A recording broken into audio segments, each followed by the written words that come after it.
ಫಾದರ್ಗಳು ಮತ್ತು ನಾನಾ ಕಡೆಯಿಂದ ಬಂದಿರತಕ್ಕಂಥ ಅಣ್ಣ ತಮ್ಮಂದಿರು ಅಕ್ಕ ತಂಗಿಯರು ಮಕ್ಕಳು ಎಲ್ಲರಿಗೂ ನನ್ನ ವಂದನೆಗಳು. ಆದರೆ ನಮ್ಮ ಹುಡುಗ ಶಿವಕುಮಾರ್ ಅಂತ ಅವನು ಮೊದಲು ಅವರ ತಂದೆಯ ಬಾಧಕ ತಪ್ಪಿಸ್ಕೊಂಡು ಬಂದವನು. ಅವನು ಇಲ್ಲಿ ಹಿಂಗೆ ಆಗ್ತಾನೆ ಅಂತ ನನಗೆ ಮೊದಲು ಗೊತ್ತಿಲ್ಲ.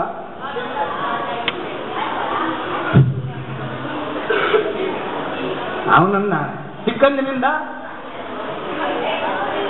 SSLC ತನಕ ಭಾರಿ ಕಷ್ಟಪಟ್ಟು ಓದಿದೆ. ಅವ್ರ ತಂದೆ ತಾಯಿ ಹತ್ರ ಬಿಡದೆ ಮತ್ತೆ SSLC ಕರ್ಕೊಂಡೋಗಿ ಬೇರೆ ಕಡೆ ಸೇರಿಸ್ಕೊಂಡು ಅವನು ಫೇಲ್ ಮಾಡಿ ಒಡೆದು ಬಡಿದು ಅವನ ಮನೆಯೇ ಬೀಳಿಸ್ಬಿಟ್ಟ. ಅವರ ತಂದೆ ಬಾಧೆಗೆ ಅವನು ಊರು ಬಿಟ್ಟು ಓಡ್ ಬಂದ್ಬಿಟ್ಟ. ಬಂದು ಇವ್ರ ಕಡೆ ಹೆಂಗ್ ಸೇರ್ದ ಅಂತ ಅದನ್ನ ನಾನು ನೋಡಿಲ್ಲ, ಅದು ಗೊತ್ತಿಲ್ಲ. ಮೊದಲು ನಾನು ಬಂದು ಇವನ್ನ ನೋಡಿದಾಗ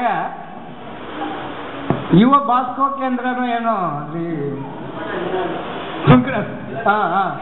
ಸುಬ್ಬನಹಳ್ಳಿ ಅಲ್ಲಿ ನೋಡಿದೆ. ಮತ್ತೆ ಎರಡನೇ ಸಾರಿ ಬಂದು ನೋಡಿದಾಗ ಮತ್ತೆ ಇನ್ನೊಂದು ಯಾತ್ರೆ ಟ್ರೈನಿಂಗ್ ಯುವ ಕೇಂದ್ರ ಟ್ರೈನಿಂಗ್ ಅಲ್ಲಿ ನೋಡಿದೆ. ಮೂರನೇ ಸಾರಿ ಬಂದು ನೋಡಿದಾಗ ಇಲ್ಲಿ ಇನ್ನೂ ತುಂಬ ಆನಂದ ಆಯಿತು.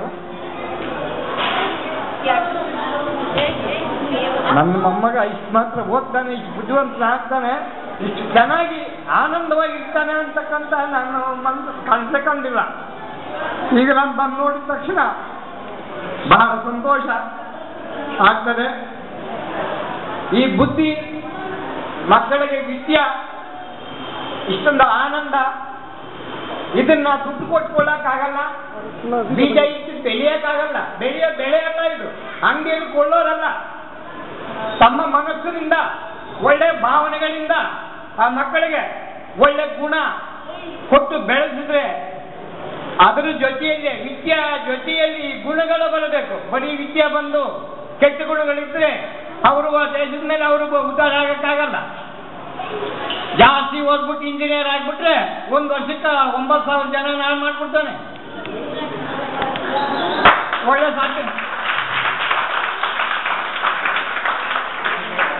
ಸಬ್ ಇನ್ಸ್ಪೆಕ್ಟರ್ ಆಗ್ಬಿಟ್ರೆ ಗುಣ ಒಳ್ಳೇದಾಗ್ತಾ ಇದ್ರೆ ಸಬ್ ಇನ್ಸ್ಪೆಕ್ಟರ್ ಆಗ್ಬಿಟ್ರೆ ಅವನು ಯಾರು ಹೋಗ್ತಾನೆ ನೋಡೋ, ಸುಮ್ಮನೆ 4 ಹೊತ್ತು ಹೇಳ್ಕೊಂಬಂದು ಹೊರಗಾಕೋ ಅಂತ, ಅದೇ ಗುಣನೇ.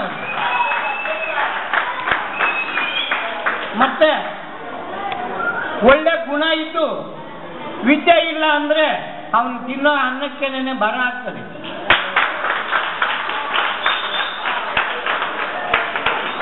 ಗುಣನೂ ಇರಬೇಕು, ವಿದ್ಯೆನೂ ಇರಬೇಕು, ಮತ್ತೆ ಮನಸ್ಸಿಗೆ ಯಾವಾಗಲೂ ನೆಮ್ಮದಿ ಅನ್ನತಕ್ಕಂಥದ್ದು ಒಂದು 4 ಭಾಗ ಆದ್ರೂ ನೆಮ್ಮದಿ ಅನ್ನೋದು ಮನುಷ್ಯನಿಗೆ ಇದ್ದರೆ ಬಾಳೋಕ್ಕೆ ದಾರಿ, ಬೆಳೆಯೋಕ್ಕೆ, ಪ್ರತಿಯೊಂದಕ್ಕೂ ಜನದಲ್ಲಿ ಬೆಳೆಯೋಕೆ ಪ್ರತಿಯೊಂದಕ್ಕೂ ಅನುಕೂಲ ಆಗ್ತದೆ. ಮುಂದೆ ಆ ಮಗು ಬೆಳೆದು ಬಾಳ್ತಾನೆ.